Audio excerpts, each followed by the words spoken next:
Before we get into today's scary stories, I've got something exciting to share with you. If you're looking to make a little extra cash on the side, Cashkick is the perfect way to do it.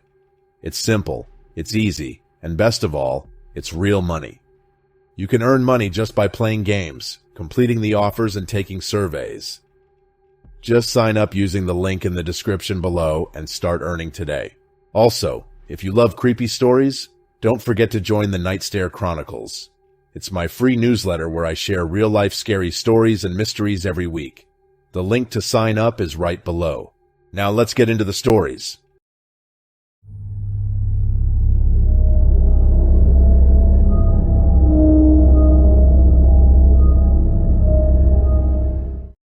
I recently moved into a new apartment complex in a quiet part of town. The building was old, but it had a certain charm to it. My apartment was on the top floor, and the view from my window overlooked a small, overgrown courtyard. It seemed like a peaceful place to live. One evening, after unpacking most of my things, I decided to take a break and watch some TV. As I settled into my couch, I heard a strange noise coming from the apartment next door. It sounded like muffled voices, but I couldn't make out what they were saying.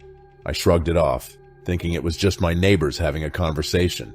The next morning, I ran into my neighbor from across the hall, an elderly woman named Mrs. Johnson. She was friendly and welcomed me to the building. I mentioned the noises I heard the previous night, and she gave me a puzzled look. "There's no one living in that apartment," she said. "It's been vacant for months." That evening, the noises started again. This time, they were louder and more distinct. I could hear a man and a woman arguing, their voices rising and falling in anger. I pressed my ear against the wall, trying to make out their words, but they were still too muffled. Suddenly, there was a loud crash and the voices stopped. Feeling uneasy, I decided to call the building manager, Mr. Thompson. He assured me that the apartment next door was indeed empty and that there was no way anyone could be in there. He promised to come by the next day to check it out. That night, I couldn't sleep. Every creak and groan of the old building made me jump. Just past midnight, the noises started again. This time, I grabbed a flashlight and decided to investigate. I stepped into the hallway, my heart pounding in my chest. As I approached the door to the empty apartment, the noises stopped abruptly. I hesitated for a moment before trying the door handle. To my surprise, it was unlocked. I slowly pushed the door open and shone my flashlight inside. The apartment was dark and empty, just as Mr. Thompson had said. But then I noticed something strange. The air felt cold and heavy, and I could smell a faint metallic scent. I walked through the apartment, my footsteps echoing on the wooden floor. As I entered the living room, my flashlight flickered, and I saw them. Two shadowy figures stood in the corner, their faces twisted in anger. They stared at me with hollow eyes, and I felt a chill run down my spine. I stumbled back, dropping my flashlight. The room went dark, and I heard their voices again, whispering angrily. I turned and ran out of the apartment, slamming the door behind me. I didn't stop until I was back in my own apartment, locking the door and collapsing on the couch. The next morning, Mr. Thompson came by to inspect the empty apartment. He found nothing out of the ordinary, but I knew what I had seen and heard. I never stayed in my apartment after dark again. Eventually, I moved out, unable to shake the feeling of being watched. To this day, I wonder who or what was in that apartment. The building still stands, and the apartment next door remains empty. But sometimes, late at night, you can hear the faint sound of voices arguing, echoing through the halls.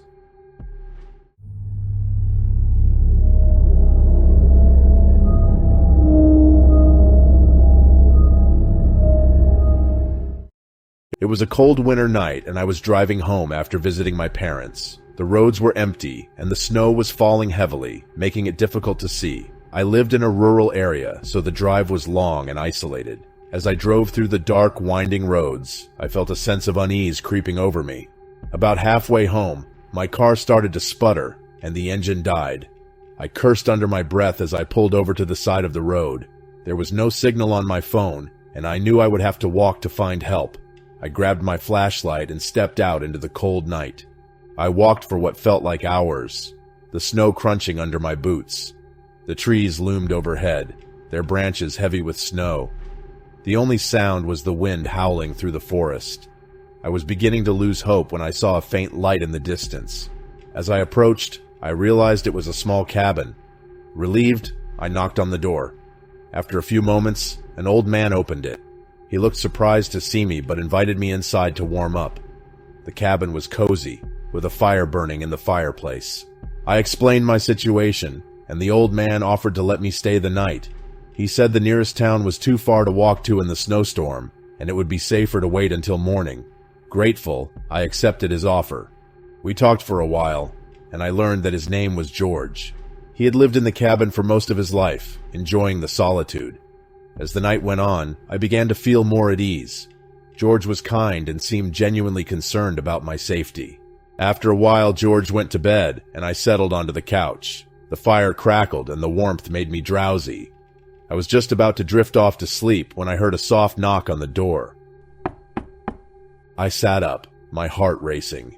It was past midnight, and there was no reason for anyone to be out in this weather. The knock came again, louder this time. I stood up and walked to the door, my hands trembling. "Who is it?" I called out, but there was no answer. The knock came again, insistent and urgent. I glanced back at George's bedroom door, but he didn't stir. I took a deep breath and opened the door a crack. There was no one there. The cold wind blew in, and I shivered. I stepped outside, shining my flashlight into the darkness. The snow was undisturbed, and there were no footprints leading to the door. I quickly shut the door and locked it, my mind racing. I didn't know what to think. I tried to calm myself down, telling myself it was just the wind, but deep down, I knew it was something else. I lay back down on the couch, but I couldn't sleep. Every sound made me jump, and I felt a growing sense of dread. Around 3 a.m., I heard it again, the soft knock on the door. This time, it was followed by a faint whisper. I sat up, my heart pounding. I couldn't make out the words, but the whispering grew louder and more insistent. It seemed to come from all around me, echoing off the walls. I felt a cold chill run down my spine. I couldn't take it anymore. I grabbed my things and ran to George's room, banging on the door. He woke up, startled, and I told him about the knocking and whispering. He looked concerned and got up to check the door. When he opened it, there was no one there. But the whispering continued, growing louder and more frantic. George looked at me, his face pale. "We need to leave," he said. "Now." We hurried out of the cabin, into the freezing night. As we walked away, I glanced back and saw a shadowy figure standing by the door, watching us. We didn't stop until we reached the main road. George never went back to his cabin, and I never spoke of that night again. But sometimes, when I'm alone in my own home, I hear a faint knock on the door and a whisper calling my name.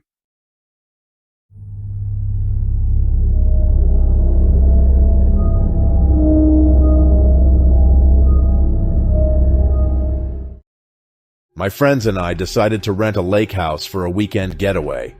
It was an old, beautiful house with a large porch overlooking the lake. The owner had warned us that the house had a history, but we didn't pay much attention. We were just looking forward to a relaxing weekend. The first night, everything was perfect. We cooked dinner, played games, and enjoyed the peaceful surroundings. As the night went on, we gathered around the fireplace, telling ghost stories. One of my friends, Emily, mentioned that she felt like someone was watching her from the woods, but we laughed it off. Later that night, I woke up to get a glass of water. As I walked through the dark house, I heard footsteps behind me. I turned around, but no one was there. I shrugged it off, thinking it was just the old house settling. The next morning, we decided to explore the area. We walked around the lake and through the nearby woods. As we returned to the house, we noticed something strange. There were footprints leading from the lake to the house, but they weren't ours. They were too large and spaced too far apart. We joked about Bigfoot, but I couldn't shake the feeling of unease. That night, as we sat on the porch, we heard a splash in the lake. We looked out and saw ripples spreading across the water, but we couldn't see what had caused them. As the night grew colder, we went inside to warm up. We were sitting in the living room when we heard a loud bang from upstairs. We rushed to see what it was, but everything seemed normal. We checked all the rooms, but nothing was out of place. Feeling unsettled, we decided to call it a night. I was just about to fall asleep when I heard whispering outside my window. I got up and looked out, but there was no one there. The whispering grew louder, and I could feel my heart pounding in my chest. I woke up my friends, and we all gathered in the living room. We could all hear the whispering now, faint and eerie, coming from outside. We decided to stick together and investigate. Armed with flashlights, we cautiously stepped out onto the porch. The whispering seemed to be coming from the woods. We followed the sound, our flashlights casting long, eerie shadows among the trees. The whispering grew louder, leading us deeper into the forest. Suddenly, Emily stopped and pointed at something on the ground. It was a trail of large footprints, identical to the ones we had seen earlier. We followed the footprints until we reached a clearing. In the center of the clearing stood an old, decrepit cabin. The whispering was now almost deafening, and it seemed to come from inside the cabin. My heart raced as we approached the door. With a trembling hand, I pushed the door open. The inside of the cabin was dark and cold. Our flashlights revealed a room filled with old furniture covered in dust and cobwebs. In the center of the room stood a large wooden table with strange symbols carved into it. Suddenly, the whispering stopped, and an eerie silence fell over the cabin. We heard a creaking sound from the corner of the room and turned our flashlights toward it. There, standing in the shadows, was a tall, shadowy figure. It had hollow eyes and a menacing presence. We backed away slowly, but the figure began to move toward us. Panic set in, and we ran out of the cabin, not stopping until we were back at the lake house. We locked the doors and huddled together, trying to make sense of what we had just experienced. As the night wore on, the whispering started again, this time inside the house. It echoed through the halls, growing louder and more frantic. We knew we couldn't stay there any longer. At dawn, we packed our things and left the lake house, vowing never to return. Later we found out that the lake house had a dark history. Years ago, a family had lived there, and one night they all disappeared without a trace. The only clue left behind was the same strange symbols we had seen in the cabin. The locals believed that their spirits still haunted the area, luring unsuspecting visitors into the woods. To this day, I can't forget the whispering voices and the shadowy figure in the cabin. The lake house still stands, and it's said that on quiet nights, you can hear the whispers of the lost souls, calling out to anyone who dares to listen.